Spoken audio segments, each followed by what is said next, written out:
Everyone, welcome to commerce tutorial. मैं हूं आपकी अपनी होस्ट ज्योति। आज हम स्टार्ट करने जा रहे हैं +1 माइक्रो इकोनॉमिक्स का चैप्टर थ्योरी ऑफ सप्लाई। हमने इससे पहले एक चैप्टर डिस्कस किया था थ्योरी ऑफ डिमांड। डिमांड और सप्लाई एक दूसरे के साथ इंटररिलेटेड है। बस जहां पे हमने डिमांड वर्ड यूज किया था वहां पे हमने सप्लाई करना है, बाकी everything will remain the same. हमने अब देखो सप्लाई कौन करता है? प्रोड्यूसर। तो इसमें हमने प्रोड्यूसर के पॉइंट ऑफ व्यू से बात करनी है, कंज्यूमर के पॉइंट ऑफ व्यू से बात नहीं करनी। डिमांड जब हमने चैप्टर किया था उसमें हम ऐसे क्या करते हैं, डिमांड करते थे। किस पॉइंट ऑफ व्यू से बात करते हैं? कंज्यूमर के पॉइंट ऑफ व्यू से। सबसे पहले हमारे पास सप्लाई होती क्या है? दैट इज कोई भी क्वांटिटी, कोई भी कमोडिटी कितनी प्राइस पे, कितनी आउटपुट में मार्केट में अवेलेबल है, उसको हम क्या बोलेंगे? सप्लाई। जैसे कि ये हमारे पास एक टेबल बना होता है। अगर किसी पे सपोज करो इस मार्केट की बात कर रहे हैं, अगर मार्केट की प्राइस 5 रुपए है तो क्वांटिटी उसकी हम कितनी सप्लाई प्रोड्यूसर देने को तैयार है? 0। कोई भी क्वांटिटी देने को तैयार नहीं है। अगर मार्केट की प्राइस 10 रुपए होगी तो हम कितने क्वांटिटी देने को तैयार है? 10 क्वांटिटी, 10 मार्केट देने को तैयार है। अगर 15 होगी तो कितने मार्केट देने को तैयार है? 20। तो दिस इज द सप्लाई, कि कितनी अमाउंट ऑफ क्वांटिटी अवेलेबल है which is producer is ready to sell, जो प्रोड्यूसर देने को तैयार है एट द डिफरेंट प्राइसेस, इसको हम क्या बोलेंगे? सप्लाई बोलेंगे। अगर इसमें से हम एक प्राइस पे एक क्वांटिटी को चूज कर लेते हैं, that is our quantity supplied. This is difference. जैसे उसमें हमने बोला था सेम, जहाँ पे डिमांड में क्या था, कितने कंज्यूमर डिमांड कर रहा है क्वांटिटी की एट द डिफरेंट प्राइसेस। अगर उसमें से हम कुछ एक पर्टिकुलर को चूज कर लेते हैं उसको हम क्या बोलते हैं? Quantity demanded. वैसे जो different quantity which producer is ready to sell at a different prices, उसको हम क्या बोलेंगे? सप्लाई। अगर उसमें से एक को चूज कर लेंगे that is a quantity supplied. Then हमारा है स्टॉक। एक टाइम पे अगर सपोज करो मेरी एक शॉप है, शॉप में मैं क्या मार्कर ही सेल करती हूँ। सपोज करो स्टेशनरी की शॉप है और मार्कर सेल कर रही हूँ, और मैंने अपने गोडाउन में, एक छोटा सा मेरा गोडाउन है, गोडाउन में मैंने कितने मार्कर परचेज करके रखे होते हुए हैं? 10,000। लेकिन 10,000 में मैं अपनी शॉप पे कितने लेके गई हूँ? सिर्फ हम क्या बोल सकते हैं? 1,000। तो इसका मतलब जो टोटल स्टॉक मेरे पास मार्कर का फॉर द टाइम बिंग मेरे पास अवेलेबल है उसको हम क्या बोलेंगे? That is my stock. जो टोटल अमाउंट ऑफ क्वांटिटी मेरे पास अवेलेबल है, रेडी है सेल करने के लिए, चाहे वो मेरे गोडाउन पे टोटल क्वांटिटी जो मेरे वाला अवेलेबल है, लेकिन उसमें से जो एक पर्टिकुलर टाइम पे मेरे पास इतना ही टाइम माई शॉप पे अवेलेबल है फॉर द सेल, उसको हम क्या बोलेंगे? सप्लाई बोलेंगे। अब ये सप्लाई होती क्या है? इसमें क्या होता है? During the particular period of time, एक टाइम पीरियड के दौरान कितने हम प्रोडक्ट मार्केट में सेल करने के लिए तैयार हैं। तो इसके लिए हमारा जो सप्लाई हो जाता है, ये कौन सा कंसेप्ट हो जाता है? हमारा फ्लो कंसेप्ट हो जाता है। अब देखो आज के दिन यहाँ पे हमने जो एग्जांपल ली थी, 10,000 टोटल मैंने सेल करने के लिए अपने मार्कर गोडाउन में रखे हुए हैं एट दिस टाइम। तो ये जो हमारा स्टॉक होता है, ये कौन सा कंसेप्ट होता है? स्टॉक कंसेप्ट होता है। लेकिन उसके बाद जो मैं आज शॉप में टोटल क्वांटिटी सेल करने के लिए अपनी शॉप में लेगी, that is a particular time period dimension add होगी, दैट इज 1 डे। तो ये हमारा कौन सा कंसेप्ट हो गया? दैट इज हमारा flow concept. This is the difference between. उसके बाद जो हमारा सप्लाई है, ये जो स्टॉक है ये एक वाइडर टर्म है, लेकिन जो सॉरी स्टॉक है ये वाइडर टर्म है, जो सप्लाई है ये थोड़ा सा नैरो टर्म है। ये उसका एक छोटा सा क्या आ जाता है? पार्ट आ जाता है। नेक्स्ट है, ये जो हमारी मार्केट सप्लाई है ये 2 टाइप्स की होती है। एक होती है इंडिविजिबल सप्लाई और एक मार्केट सप्लाई। अब इंडिविजिबल सप्लाई जब एक पर्सन की मार्केट में अवेलेबल सिर्फ एक ही प्रोड्यूसर की, जो वो रेडी है डिफरेंट क्वांटिटीज को सेल करने के लिए एट द डिफरेंट प्राइसेस, उसको हम क्या बोलते हैं? जब उनको हम एक टेबल की फॉर्म में रिफ्लेक्ट कर देते हैं, शेड्यूल का मतलब ही क्या होता है? टेबल। तो उसको क्या बोलते हैं? Indivisible supply schedule. Divisible supply schedule refers to the table that may showing the supply which a indivisible producer is ready to sell at a different prices. It is known to be the indivisible supply schedule. अगर हम यहाँ पे सिर्फ एक ही producer की Q x की एक x नाम का प्रोड्यूसर है, उसकी क्वांटिटी की बात करते हैं, अगर हम सिर्फ इसको ही रिफ्लेक्ट करते हैं एक ही पार्ट को, that is individual supply schedule. लेकिन मार्केट सप्लाई शेड्यूल क्या होती है, जब मार्केट में अवेलेबल सारे सेलर्स की जो डिफरेंट प्रोडक्ट को सेल करने के लिए तैयार है एट अ डिफरेंट प्राइस, जब उसको हम एक रिफ्लेक्ट करते हैं टेबल की फॉर्म में, that is known to a market supply schedule. क्योंकि शेड्यूल का मतलब ही क्या होता है, टेबल। जैसे कि ये, और माइक्रो पढ़ते हैं, माइक्रो में हम क्या सपोज करते हैं कि मार्केट में इस टाइम में 2 या 3 ही प्रोड्यूसर अवेलेबल हैं, इससे ज्यादा अवेलेबल नहीं है। यहाँ पे एक एक्स प्रोड्यूसर है, एक हमारे पास क्या है, वाई प्रोड्यूसर है। ये वो क्वांटिटी है जो एक्स प्रोवाइड करने के लिए तैयार है मार्केट में एट डिफरेंट प्राइसेस। ये कौन से, जो वाई तैयार है। तो हमारी मार्केट सप्लाई क्या होगी, इन दोनों का कॉम्बिनेशन। 5 पे 0, 10 पे 10 प्लस 5 कितनी होगी 15, 15 पे 20 प्लस 10 कितनी होगी 30, और 20 पे 30 प्लस 15 क्या होगी हमारे पास 45। और जब इनको हम एक ग्राफ की फॉर्म में रिफ्लेक्ट कर देते हैं, जो हमारा क्या बन जाता है, कर्व। कर्व का मतलब क्या होता है, शेड्यूल का जैसे मतलब होता है टेबल, कर्व का मतलब होता है that is our graphical representation, the graphical representation of a individual producer who is ready to sell its products, its quantity supply, its quantities at a different prices, that is known to individual supply schedule curve. अगर पूरी market को reflect करते हैं वो हमारी क्या जानती है, मार्केट सप्लाई कर्व। अगर हम इन दोनों को एक प्लॉट करेंगे डायग्राम में, अब हम टेबल की हेल्प से देख रहे हैं, जैसे जैसे प्राइस इंक्रीज हो रही है वैसे वैसे हमारी क्वांटिटी सप्लाई क्या हो रही है, इंक्रीज हो रही है। इन दोनों में कौन सा रिलेशनशिप है, ये टेबल क्या शो कर रहा है, पॉजिटिव रिलेशनशिप है। जैसे डिमांड एंड प्राइस में हमने पढ़ा था कौन सा रिलेशनशिप है, demand negative. When price is more demand was less, when price was less demand was more. लेकिन इसमें अगर हम देखें तो दोनों में कौन सा रिलेशनशिप है, D it moves to be the direct relationship. When price is more supply is more, when price is less our supply is also less. और ये हमारा ए पार्ट है, ये हमारा कौन सा है, बी पार्ट है। X axis and Y axis. X axis में हम क्या शो कर रहे हैं, आउटपुट इंडिविजिबल की, ये हमारा इंडिविजिबल का है, ये कौन सा है हमारा मार्केट का है। और इधर वाली साइड क्या है हमारी प्राइस, इधर भी साइड क्या है प्राइस, इधर साइड हम आउटपुट किसकी रिफ्लेक्ट करें हम मार्केट की। अगर हम देखें में दोनों का कौन सा रिलेशनशिप है, पॉजिटिव, और दोनों ही क्या बनेगी हमारी पॉजिटिव स्लोप बनेगी upward from left to the right, which shows the positive relationship. पहले हमारे पास प्राइस कितनी है, क्वांटिटी हमारे पास कितनी है, जैसे जैसे हमारी प्राइस इंक्रीज हो रही है वैसे वैसे quantity supplied is also going to be increase, because दोनों में कौन सा रिलेशनशिप है, पॉजिटिव। अगर इसको भी हम बनाएंगे तो ये भी कौन से बनेगी, कुछ ऐसे बनेगी।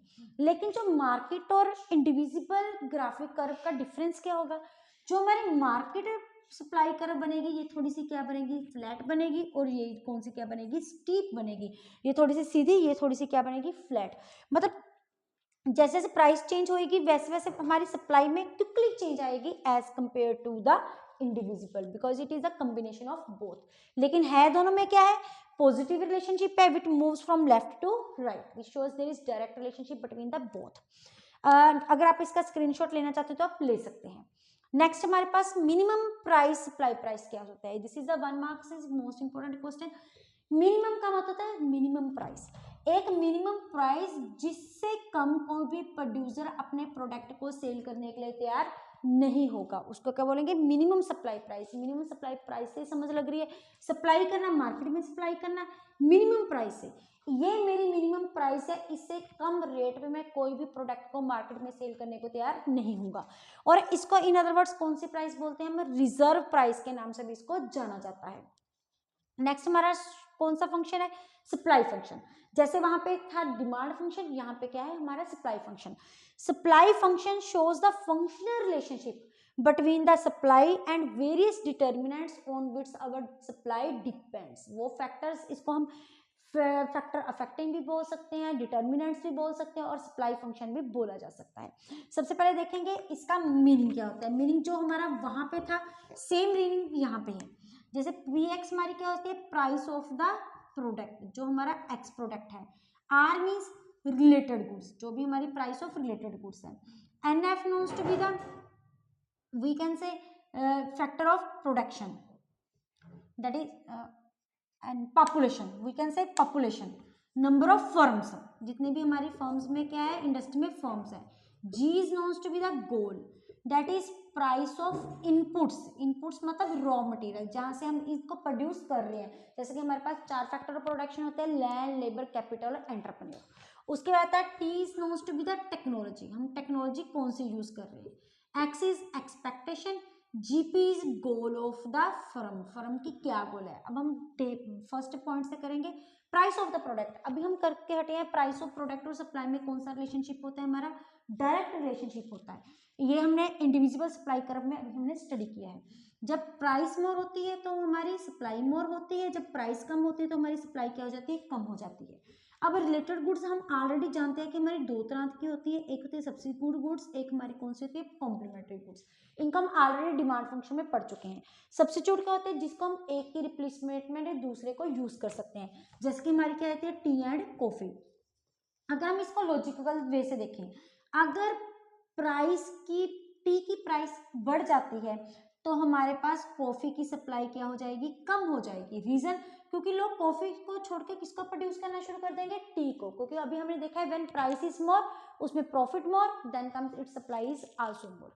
और एक प्रोड्यूसर हमेशा उसी प्रोडक्ट को प्रोड्यूस करेगा जो कि ज्यादा उसको प्रॉफिट देता है। इट मीन्स इस केस में दोनों में कौन सा रिलेशनशिप आ जाता है, हमारा इनडायरेक्ट रिलेशनशिप आ जाता है। और कॉम्प्लीमेंट्री गुड्स कौन से होते हैं, जो एक दूसरे को कंप्लीट करती हैं, जो में इस एक के बिना दूसरी पॉसिबल नहीं होती। जैसे कि हमारे पास एग्जांपल क्या थी, पेन एंड इंक, या फिर हम क्या लेते हैं, कार एंड पेट्रोल। अगर पेन की प्राइस बढ़ जाएगी तो नेट इफेक्ट हमारी क्या हो जाएगी, सप्लाई ऑफ इसकी सप्लाई इंक्रीज होगी तो साथ के साथ हमारे इंक की भी सप्लाई इंक्रीज होगी। रीजन, जितने लोग ज्यादा पेन खरीदेंगे, पेन के खरीदने के लिए उनको इंक के बिना तो पेन भी किसी काम का नहीं है, तो उनको इंक भी उतनी खरीदनी पड़ेगी। जैसे लोगों की कार की प्राइस ज्यादा बढ़ रही है तो अगर उसके साथ हमारी सप्लाई ऑफ उसकी पेट्रोल की भी बढ़ेगी, क्योंकि कार की प्राइस बढ़ेगी उसकी सप्लाई भी बढ़ जाएगी। और लोग जितनी कार ज्यादा खरीदेंगे अवेलेबल होंगी और उतनी ही ज्यादा पेट्रोल चाहिए होगा। कार के बिना पेट्रोल, पेट्रोल के बिना कार नहीं चलाई जा सकती। इट मीन्स इन दोनों में कौन सा रिलेशनशिप हो जाता है, हमारा डायरेक्ट रिलेशनशिप हो जाता है। हमने डिमांड में क्या था, उसमें ऑपोजिट था, उसमें सब्स्टिट्यूट गुड्स में कौन सा था, डायरेक्ट रिलेशनशिप, कॉम्प्लीमेंट्री में कौन सा था, इनडायरेक्ट। उसके बाद हमारी क्या जाती है, that moves to be the goal, कि हमारी क्या फर्म का गोल क्या है, that is goal, goal of the firm. अब हमारी जो फर्म होती है उनके दो गोल होते हैं, कि कोई इंडस्ट्री चाहती है उनका दैट इज प्रॉफिट मैक्सिमाइजेशन, किसी का क्या होता है, सेल्स मैक्सिमाइजेशन। अगर किसी भी फर्म का, किसी भी मार्केट या किसी भी इंडिविजुअल का मेन मोटिव प्रॉफिट अर्न करना होता है तो नेट इफेक्ट क्या होती है, उसकी सप्लाई क्या हो जाएगी, कम हो जाएगी। ये कौन से प्रोडक्ट होते हैं, लग्जरियस, जैसे एप्पल का मोबाइल हो गया, जब BMW की कार्स होगी। अगर हमारा मोटिव सेल्स मैक्सिमाइजेशन करना होता है तो उसमें हमारी क्या होती है, तो हमारी सप्लाई क्या होगी, ज्यादा होगी। एटलीस्ट चाहे हमारी प्राइस कम हो फिर भी हम सप्लाई क्या करेंगे, ज्यादा से ज्यादा करेंगे, क्योंकि हमारा मोटिव क्या है, सेल्स को मैक्सिमम करना। उसके बाद आता है हमारी price PF, that is price over inputs. अब देखो, जा तो प्राइस बढ़ सकती है, जा भी प्राइस कम हो सकती है। अगर रॉ मटेरियल की प्राइस ज्यादा होगी तो उसकी वो हमें क्या पड़ेगा, बहुत ज्यादा कॉस्टली पड़ेगा। अगर बहुत ज्यादा कॉस्टली पड़ेगा, नेट इफेक्ट क्या होएगा कि हमारी जो प्रॉफिट है वो क्या हो जाएगा, कम हो जाएगा पहले से, जिसके कारण इनकी सप्लाई भी क्या हो जाएगी, कम हो जाएगी। ऑन द अदर हैंड, अगर प्राइस कम हो रही है इनपुट्स की तो कॉस्ट ऑफ प्रोडक्शन क्या हो जाएगा, कम हो जाएगा, हमें वो चीप पड़ेगा, जिसके कारण अगर हम सेम प्राइस में भी सेल करें तो प्रॉफिट क्या हो जाएगा, ज्यादा हो जाएगा। अगर प्रॉफिट ज्यादा हो जाएगा, नेट इफेक्ट सप्लाई भी क्या हो जाएगी, ज्यादा हो जाएगी। उसके बाद क्या है, टेक्नोलॉजी। अब टेक्नोलॉजी हमारे पास दो टाइप की होती है, एक होती है आउटडेटेड, एक क्या होती है हमारी अपडेटेड। आउटडेटेड क्या होती है, जो पुराने टाइम की होती है। अब पुराने तरीके से अगर हम एग्रीकल्चर करते हैं, पुराने तरीके से पेपर वर्क से पढ़ाते हैं तो नेट इफेक्ट क्या होता है, सप्लाई नेचुरली कम होती है। अगर वही काम हम मशीनरी की हेल्प से करते हैं, इन अदरवाइज हम देखिए इनको लेबर इंटेंसिव बोला जा सकता है। जहाँ हम आउटडेटेड बोल देंगे या लेबर इंटेंसिव बोल देंगे। आउटडेटेड पुरानी टेक्नोलॉजी, काम करने के लिए factor of production, labour intensive जिसमें ज्यादा लेबर की यूज करते हैं। अब लेबर ज्यादा काम करेगी तो सप्लाई भी कम होगी। अगर वही काम सेम मशीन्स की हेल्प से किया जाएगा तो उसकी सप्लाई नेचुरली है क्या हो जाएगी, बहुत ज्यादा हो जाएगी। नेक्स्ट है एक्सपेक्टेशन। एक्सपेक्टेशन फ्यूचर की, फ्यूचर में प्राइस ज्यादा हो रही है या फ्यूचर में प्राइस कम हो रही है। अगर मेरे को लगता है कि फ्यूचर में मेरे प्रोडक्ट की प्राइस ज्यादा बढ़ेगी तो इस टाइम में हम उसकी सप्लाई क्या कर देंगे, कम कर देंगे, क्योंकि सप्लाई कब प्रोवाइड की जाएगी, फ्यूचर में ज्यादा प्रोवाइड की जाएगी, क्योंकि उस टाइम पे प्रॉफिट ज्यादा हो जाएगा, प्रॉफिट एलिमेंट वहां पे शामिल होगा। अगर प्राइस मेरे को लगता है कि फ्यूचर में प्राइस कम हो जाएगी तो आज की सेल हम क्या कर देंगे, इंक्रीज कर देंगे, क्योंकि फ्यूचर में क्या होगा, सप्लाई अगर प्राइस कम है तो प्रॉफिट भी नेचुरली कम होगा। नेक्स्ट हमारी दैट इज जीपी, इसमें हमारे एक पॉइंट रह गया, वो कौन सा आएगा, नंबर ऑफ फॉर्म्स, जितनी हम कर चुके हैं। यहाँ पे हमने गोल ऑफ फॉर्म फॉर्म कर लिया था, एक पॉइंट रह गया that is number of forms. अगर जितनी ज्यादा फॉर्म्स होगी, हो सकता है फॉर्म ज्यादा हो जिसके कारण ज्यादा काम करने वाली फॉर्म्स होगी तो सप्लाई भी ज्यादा होगी, अगर काम करने वाली फॉर्म्स कम होगी तो हमारी सप्लाई भी क्या होगी, कम होगी। तो उसके बाद आता है government GP that is government की पॉलिसी। अब गवर्नमेंट की पॉलिसी दो तरह की है, एक तरफ तो वो टैक्सेस इंक्रीज कर देती है, दूसरी तरफ वो क्या प्रोवाइड करती है, सब्सिडी प्रोवाइड करती है। अगर गवर्नमेंट टैक्सेस बहुत ज़्यादा इंक्रीज कर देगी तो वो प्रोडक्ट हमें क्या पड़ेगा, कॉस्टली पड़ेगा। अगर कोई भी हमें कॉस्ट ऑफ प्रोडक्शन हाई होगी तो कॉस्टली पड़ेगा, तो नेचुरली हम उसकी सप्लाई क्या कर देंगे, कम कर देंगे। जो चीज़ हमें प्रोड्यूसर हमेशा वही चीज़ प्रोड्यूस करता है जिसपे उसको मैक्सिमम प्रॉफिट होता है, मिनिमम क्या पड़ती है, कॉस्ट पड़ती है। अगर पहले से हमें कोई प्रोडक्ट कॉस्टली पड़ना शुरू हो जाएगा तो उसकी सप्लाई क्या कर देंगे, कम कर देंगे। ऑन द अदर हैंड अगर गवर्नमेंट ज़्यादा से ज़्यादा सब्सिडी प्रोवाइड कर रही है, हमें रिबेट प्रोवाइड कर रही है, तो प्रोडक्ट क्या हो जाएगा, कॉस्ट कम हो जाएगी, वो हमें कॉस्टली क्या पड़ेगा, कम पड़ेगा, जिसकी सप्लाई क्या हो जाएगी, इंक्रीज हो जाएगी। तो इसका मतलब जो हमारी सप्लाई वो सिर्फ एक ही फैक्टर पे डिपेंड ना करते, नंबर ऑफ फैक्टर पे डिपेंड करती है, जिनको अदर फैक्टर्स भी बोला जाता है। अगर आप इसका स्क्रीनशॉट लेना चाहते हैं तो आप ले सकते हैं। नेक्स्ट हमारा टॉपिक है लॉ ऑफ सप्लाई। हमारा लॉ ऑफ सप्लाई क्या बोलता है, लॉ ऑफ सप्लाई क्या बोलता है कि other thing remains the same, बाकी सारा कुछ चीजें सेम रहे। अदर थिंग कौन सी, जो हमने अभी फैक्टर पढ़े थे, पी एक्स होता है, पी आर होता है, टेक्नोलॉजी, जितने भी अदर फैक्टर्स हैं that will remains the same. लेकिन जो हमारा होता है it shows a direct relationship. अभी हम देखते हटे हैं कि प्राइस और सप्लाई में कौन सा रिलेशनशिप होता है, direct relationship between price and supply. If price is more supply is more, price is less supply is less. Law of supply के बाद इसमें हमने क्या देनी होती है, अजम्पशंस। अजम्पशंस में हम क्या लिखेंगे, जितने भी अदर डिटर्मिनेंट्स हैं that will be remain the same. Other determinants हमारे पास क्या है, there is no change in the price of related goods, there is no change in the government policy, there should be no change in the goal of there is no change in the technology। जितने भी हमारे different factors है that will remain the constant. उसके बाद बनाएंगे एक table. हम यही टेबल बना सकते हैं क्योंकि हमने एक प्रोडक्ट को प्रोडक्ट करना है। ये रहा हमारा table which shows the direct relationship between the both. जैसे जैसे प्राइस इंक्रीज हो रही है वैसे वैसे हमारी क्वांटिटी क्या हो रही है, इंक्रीज हो रही है। पहले लॉ ऑफ सप्लाई का मीनिंग लिखेंगे, price remains the other thing remains the same, there should be positive relationship between price and supply. Then comes the assumption. Assumption में क्या आ जाता है, जितने भी अदर फैक्टर है that will remains the same. उसके बाद हमारा क्या आ जाएगा, टेबल। फिर टेबल के बाद हमारे पास सेम क्या आ जाएगा, डायग्राम आ जाएगा, जो हम ऑलरेडी कर चुके हैं। इसके पहले इंडिविजुअल डिमांड कर में यहाँ पे क्या आ जाएगी हमारी आउटपुट, या क्वांटिटी सप्लाइड, यहाँ पे क्या आ जाएगी price. The SS is the supply curve which slopes upward from left to right, which shows there is positive relationship between the price and output।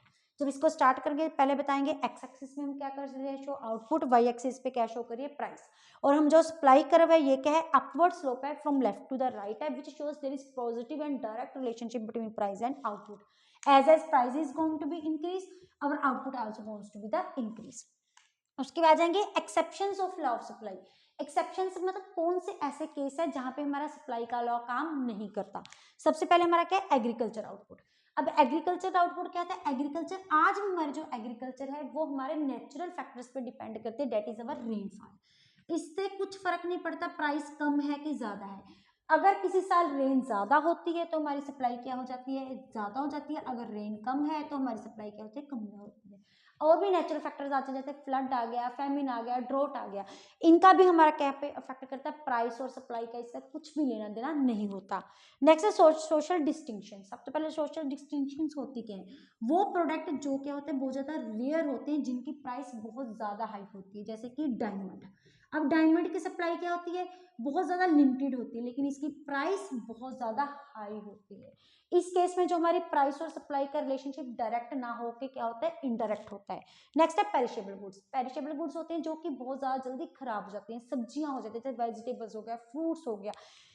कई बार क्या होता है, जो सेलर होता है, हम जैसे सपोज जिन दिन में मंडी लगती है सुबह की प्राइसेस बहुत हाई होते हैं, लेकिन जैसे जैसे दिन कम हो जाता है प्राइसेस कम होते जाते हैं। रीजन, सप्लायर उसको सेल करना शुरू कर देता है, उसको पता है कल तक ये सारा सामान क्या हो जाता है, खराब हो जाएगा।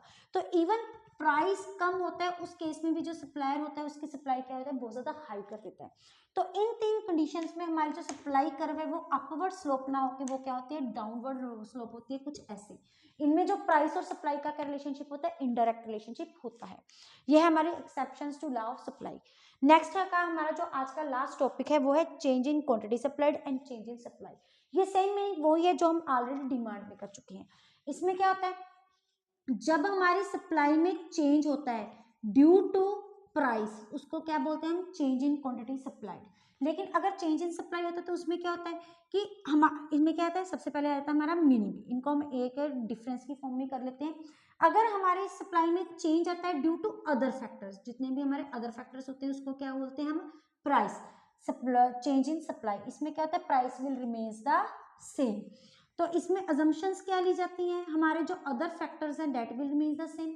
इसमें क्या ली जाती है, प्राइस क्या रहते थे, सेम ली जाती है। इसमें मूवमेंट क्या होती है, along the same supply curve में हम रहते हैं। लेकिन इसमें क्या होती है, हमारी जो सप्लाई कर्व है वो क्या होती है, शिफ्ट हो जाती है।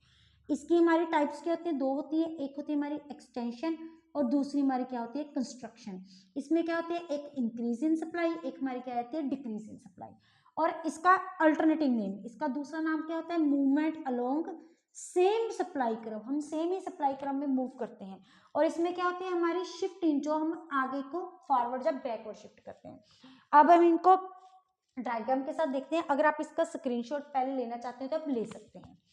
अब देखते हैं इसको वन बाय वन, हम इनकी सारी टाइप्स को स्टडी करते हैं with the help of A diagram. जैसे फर्स्ट हमारा क्या है, क्वांटिटी सप्लाइड। इसमें हमने देखा है कि कौन सी किसके कारण चेंजेस होती है, हमारी प्राइस के चेंज होने की तरफ से चेंज होती है। और ये क्या कितने टाइप्स की होती है, टू टाइप्स की होती है। एक होती है एक्सटेंशन ऑफ सप्लाई, एक हमारे पास क्या होती है, कंस्ट्रक्शन ऑफ सप्लाई। और जो हमारी जो शिफ्ट इन सप्लाई कर्व है ये कितने टाइप्स की होती है, दो टाइप्स की। एक होती है इंक्रीज इन सप्लाई, एक हमारे पास क्या होती है, decrease in supply. Contraction means due to change in price, जो प्राइस की वजह से चेंज होते हैं वो क्या होते हैं, एक्सटेंशन एंड कंस्ट्रक्शन। जो अदर फैक्टर्स की वजह से होते हैं वो क्या होते हैं, इंक्रीज और डिक्रीज। जैसे सपोज करो इधर प्राइस है, इधर हमारे पास क्या है, क्वांटिटी। पहले प्राइस कितनी थी, 1, आउटपुट कितनी प्रोवाइड कर रहे थे हम, 5। अगर प्राइस हमारी क्या होगी 5, क्वांटिटी हम कितनी प्रोवाइड कर रहे हैं, 10। कंस्ट्रक्शन का मतलब क्या होता है, डिक्रीज होना। पहले हमारे पास प्राइस और क्वांटिटी, पहले प्राइस कितनी थी 5, हम क्वांटिटी कितनी प्रोवाइड कर रहे थे 10। लेकिन प्राइस कम होगी, कितनी होगी 1, तो हमारी सप्लाई क्या होगी, डिक्रीज होगी। When there is increase in supply due to increase in price, that is known to be extension of supply. When there is decrease in supply due to fall in price, that is known to be contraction of supply. जैसे कि ये देखिए हमारे पास इसका एक diagram है, ये तो हमें पता है, ये हमारी सप्लाई कर्व क्या होती है, एक अपवर्ड स्लोपिंग होती है। पहले हमारी प्राइस क्या थी, P और Q। अब जैसे ही प्राइस इंक्रीज होगी तो हमारी जो सप्लाइड है क्वांटिटी वो भी क्या होगी, इंक्रीज होगी। ये यहाँ से लेके यहाँ से हमारी जो चेंज आ रही है अलोंग द सेम, यहाँ पे हम पुरानी ही सप्लाई कर्व में है लेकिन सप्लाई क्या हो रही है, इंक्रीज। इसको क्या बोलेंगे, एक्सटेंशन ऑफ सप्लाई। दूसरी तरफ ये हमारी क्या है, सप्लाई कर्व। पहले हमारी प्राइस क्या थी, P, अब हमारी क्या है, क्वांटिटी थी Q। लेकिन जैसे ही प्राइस कम हुई उसकी वजह से हमारी आउटपुट भी क्या होगी, कम होगी। That is knowns to be, जब यहाँ से यहाँ पे मूवमेंट आई then there is decrease in supply due to decrease in price, that is knowns to be हमारी कंस्ट्रक्शन। इसमें जो मूवमेंट होती है वो क्या हो जाती है, हमारी अपवर्ड। इस मूवमेंट को हम क्या बोलेंगे, अपवर्ड मूवमेंट। इस मूवमेंट को हम क्या बोल देंगे, downward movement. Increase in supply में क्या होती है, हमारी जो प्राइस है that will remains the same. पहले भी 5 रुपए थे, अब भी 5 रुपए है। लेकिन पहले 10 सप्लाई थी, अब सप्लाई हमारी क्या है, 20। क्योंकि हमारी जो सप्लाई इंक्रीज हो रही है it is due to other factors. इस केस में अगर हमारी सप्लाई डिक्रीज हो रही है, पहले भी हमारी प्राइस 5 थी, अब भी हमारी प्राइस क्या है, 5 है। लेकिन पहले सप्लाई क्या थी, 20 यूनिट्स, अब कितनी है हमारे पास, 10 units. When there is increase in supply, other factors means due to other factors। अब ये देखो यहाँ पे price will remains the same, ये हॉरिजॉन्टल लाइन शो कर रही है क्योंकि हमारी प्राइस क्या है, सेम है। पहले हमारी प्राइस क्या थी, S, लेकिन अब हमारी प्राइस इंक्रीज होके क्या हो चुकी है, S1 हो चुकी है। पहले क्वांटिटी क्या थी, Q, अब हमारी क्वांटिटी क्या है, Q1 है, शिफ्ट तो है लेकिन prices remains the same, that is shown by horizontal line, this is knowns to be the forward shift. इसमें क्या होती है, हमारी फॉरवर्ड शिफ्ट हो जाती है supply curve. In other hand price will remains the same, this is our supply curve. इस case में हमारी सप्लाई डिक्रीज होती है due to other factor the price of related goods, technology, goal of the firm, number of the firm, so many factor and population policy, government policy जितनी भी है। इस case में भी प्राइस क्या है, सेम रह रही है, लेकिन जो हमारी प्राइस सप्लाई डिक्रीज हो रही है ड्यू टू अदर फैक्टर, इस शिफ्ट को हम क्या बोलेंगे, बैकवर्ड शिफ्ट। अलोंग द, यहाँ पे इनमें क्या डिफरेंस है, हम यहाँ पे सेम सप्लाई कर्व में है लेकिन जो हमारे यहाँ पे सप्लाई कर्व है वो आगे पीछे शिफ्ट हो रही है। This is the most important question, इनमें से ये क्वेश्चन आता है। ये डिफरेंस की फॉर्म में भी आ सकता है, अगर हम डिफरेंस हो जाए, अगर एक्सटेंशन और कंस्ट्रक्शन में देखें तो it is there is increase in supply due to increase in the price, there is decrease in supply due to fall in price, number 1 हो गया। सेकंड, इसमें शिफ्ट कौन सा है, अपवर्ड, इसमें शिफ्ट कौन सा है, डाउनवर्ड। थर्ड क्या आ गया, इसका डायग्राम हो गया। ऐसे हम डिफरेंट टाइप ऑफ इनके जो डिफरेंस है वो बना सकते हैं। अगर आप इसका स्क्रीनशॉट लेना चाहते हैं तो ले सकते हैं। वीडियो अच्छी लगे इसको लाइक करें, ज़्यादा से ज़्यादा शेयर करें, चैनल को सब्सक्राइब करना ना भूलें। Thank you, have a